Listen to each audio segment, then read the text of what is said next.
If a packet hits a pocket on a socket on a port and the bus is interrupted as a very last resort and the address of the memory makes your floppy disk abort, then the socket packet pocket has an error to report.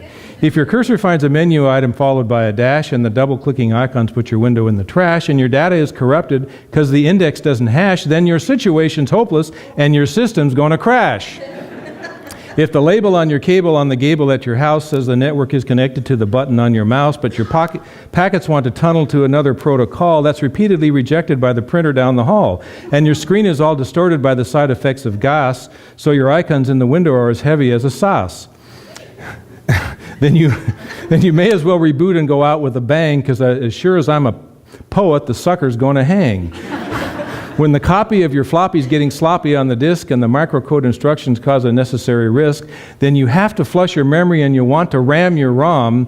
Quickly turn off your computer and be sure and tell your mom.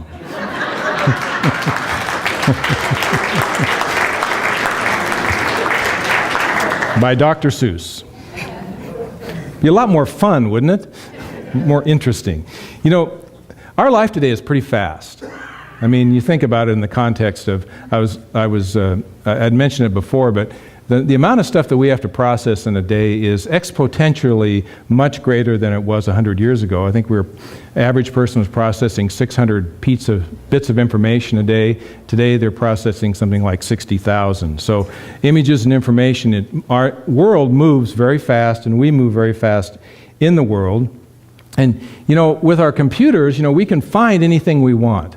You know, we've pretty much outdated phone books and other sources of information. If you want to find something, you just go online and you do a search and boom, there it is. You show up. You know, we carry our computers where we go. It used to be that the goal was to have a computer in every home. Now it's a computer in every pocket. And so most of us, our phones are now computers, so we can go online, find our... I don't have to ask for directions anymore. Not that I ever did. But now I just, you know... and follow it, and away we go, and 99.9% of the time, it takes you right where you want to go. So everything is there. All the information we need to do what it is that we want to do is right there at our fingertips. There is an incredible amount of stuff that we can find, and so we're all pretty much caught up in that. And it's great that we have these tools to help us navigate the outer world. It's great that those things are present for us. But it doesn't particularly help us navigate the inner world. And I sometimes wonder, you know, we get sort of caught up in all the stuff that goes on around us, and it's natural and normal, but what about the inner reality that we're working with in terms of our own lives and why it is that we're here? How is it, you know, we can find our way from this place to that place, but how do we find our way in terms of our inner journey? How do we find the way to where we are, or who we are, and what we are, and why we're here, and who and what our purpose is? I think the purpose of our stories, our Christmas stories, in particular, because this is the time of the year when we tell the Christmas story, the purpose of the stories that have been created are to help us map the inner journey.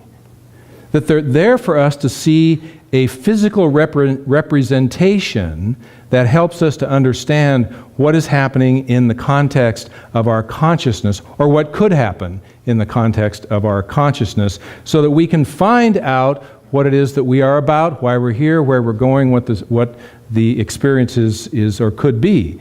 And so today, I chose to deal with a component of the Christmas story that involves the Wisemen.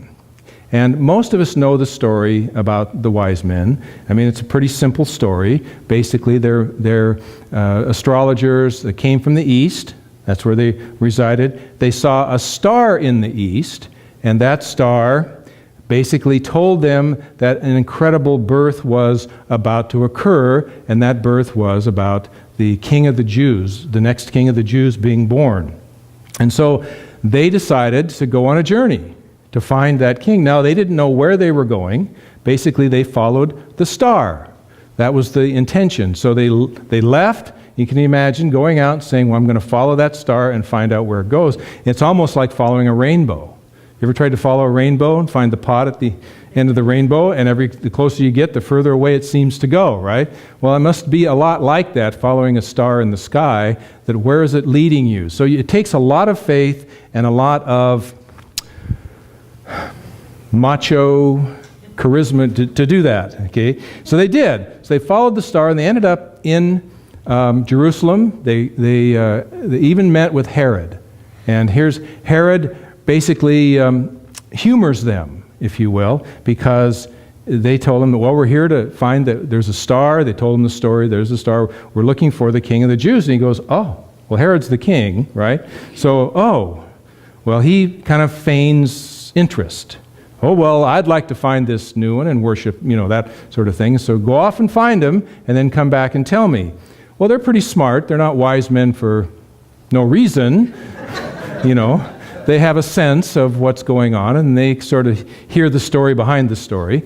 And so they went off, and they found Jesus in the stable, the baby Jesus, and, the star was over the stable. They went there, and they brought gifts, because that's kind of a customary thing to do. And they brought 3 important gifts, gold, frankincense, and myrrh. And they left those gifts with the family, and then they left. But instead of going back to Herod, they warned Mary and Joseph about Herod, and then they left in another direction and were gone.